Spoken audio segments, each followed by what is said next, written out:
I uh, I want to start with a question. I think many of you may have asked yourself this question, maybe quietly, maybe late at night, maybe when there's nobody around. And that question is, am I running out of time?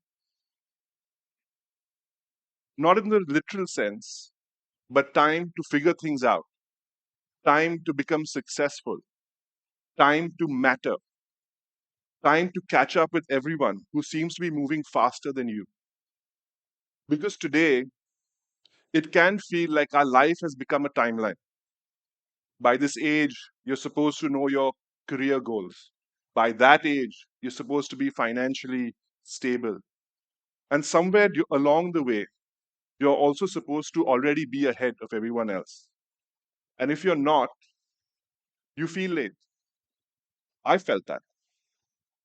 Over time, I've come to believe in something very different. The goal isn't to move faster than everyone else, it is to build something that lasts longer than everyone else. We live in a world that worships speed, you know, overnight success, viral in 24 hours, build something big before I turn 30, retire at 40. And if you don't, you feel behind. You scroll through announcements, functions, promotions, awards, and you quietly start asking yourself, am I late? Did I miss my moment?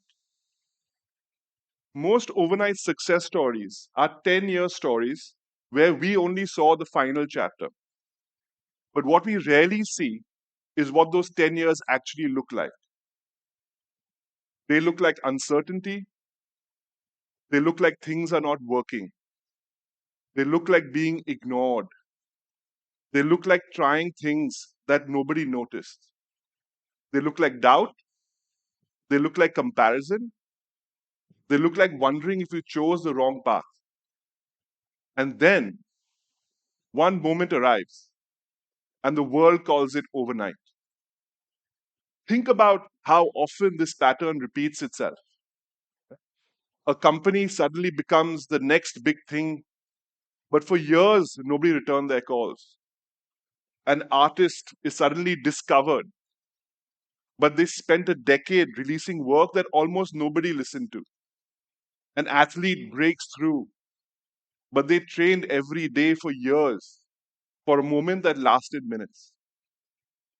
What looks like acceleration is usually compounding that finally becomes visible.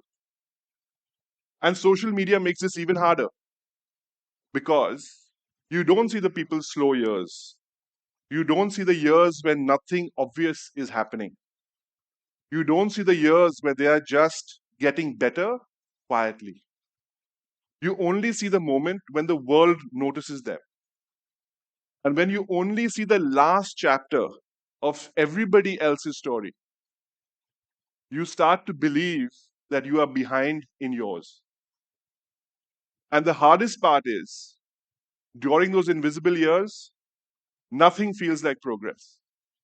You're working, you're trying, you're learning. But there is no applause for getting slightly better, right? There is no headline for surviving a difficult year.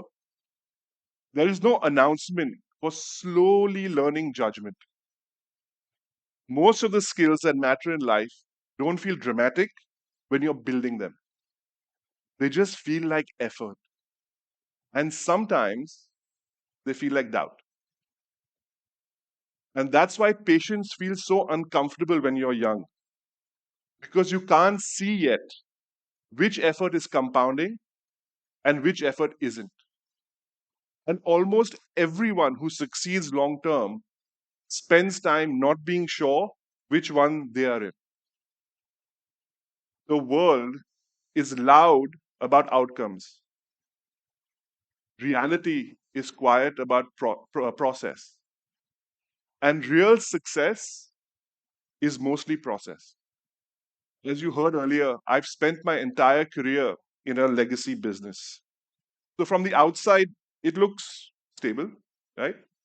Established, like I had a head start. right, compared to others. But inside my head, I was in a hurry.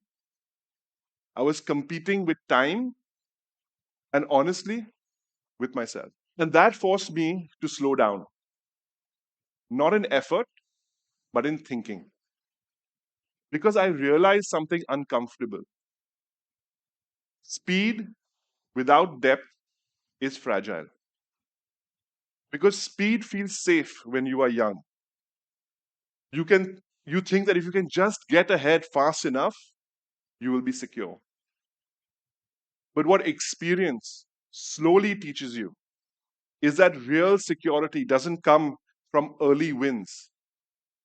It comes from being someone who can figure things out again and again and again across different markets, different technologies, different phases of your life.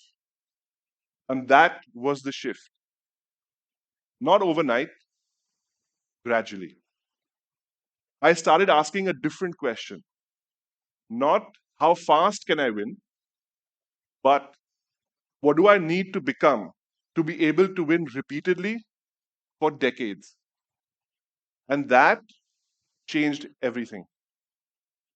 I started thinking in longer arcs, understanding how the business really works, understanding people better, understanding what actually lasts, building relationships with time, not urgency, choosing fewer things, but committing to them longer. And something unexpected happened. I stopped feeling like I was racing time. I started feeling like I was building something that time could strengthen. The balance between urgency and patience is what I think of as the slow rush. When I look back now, I can see it in phases. My 30s was speed, trying to compress time, trying to prove something, mostly to myself. My 40s were different. That was when I faced real difficulty, moments where the business was under pressure, moments where decisions had real consequences, moments when you realize effort alone is not enough. And that period forced me to change how I thought. Because when things are going well, you can convince yourself that speed is working. But when things get difficult, you find out what actually works. That is when I stopped thinking only about growth and started thinking about durability. Stopped thinking about winning once and started thinking about how to build something that can survive cycles.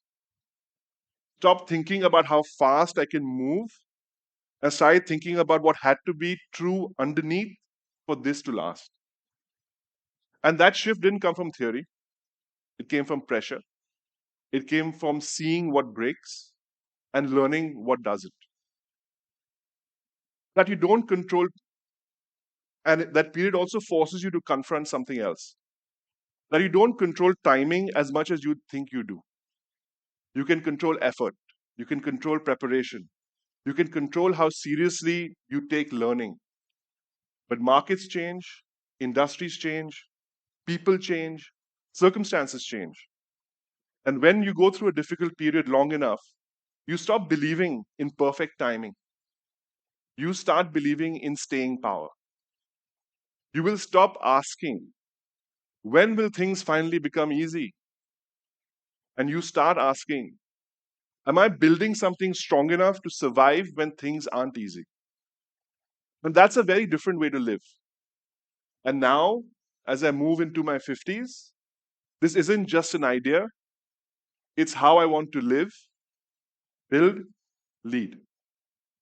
Because the longer you play the game, the real advantage is in speed, it's staying power.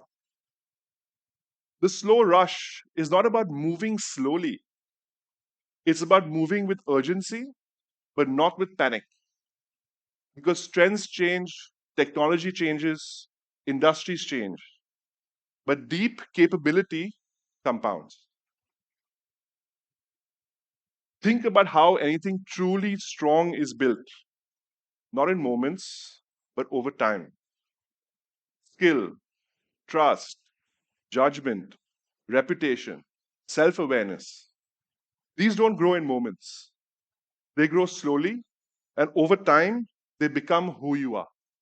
And if you're early in your journey, this might all sound far away, but most careers are not one long upward line. They are cycles, expansions, contractions, reinvention, rebuilding. And the people who last are not the people who avoid hard phases, they are the people who learn how to build through them. If there is one line I hope you remember, it's this: don't measure your life by how fast you can win, measure it by how long you can keep winning. Real success isn't about how fast you arrive, it's about whether you can stay. Can you stay useful, curious, grounded when success arrives, resilient when it leaves? Because both will happen. And the people who build companies, ideas, communities, families, legacies, they are really the fastest starters. They are the ones who stayed. Goal is not to win fast. The goal is to win long, to move with urgency, but not with panic, to respect competition, but not copy it, to choose opportunity, but not lose yourself in it, to build success, but on your own terms. And if you ever find yourself wondering, am I running out of time? The better question is, am I building something that will last? Because the things that matter most in life, skill, trust, reputation, love, impact, they are almost always built slowly, even if the world only notices them at the very end. Thank you very much.